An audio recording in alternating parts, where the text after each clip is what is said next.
এই কুরআনুল কারীমটা এমন একটা দামি কুরআন, এই কুরআনুল কারীমটা এত দামি, এত মর্যাদাবান।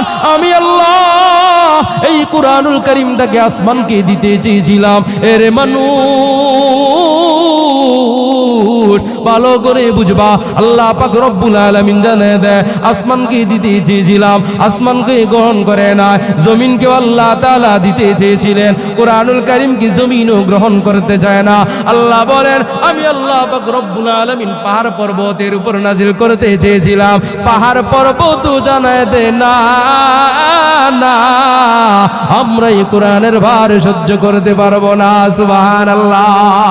ইন্না আরাদনা আল-আমানাতা আলাস সামাওয়াতি ওয়াল আরদি ওয়াল জিবালি ফাআবাইনা আন ইয়াহমিলনাহা ওয়া আশফাকনা মিনহা ওয়া হামালাহাল ইনসান ইন্নাহু কানা যালুমান জাহুলা। আল্লাহু আকবার।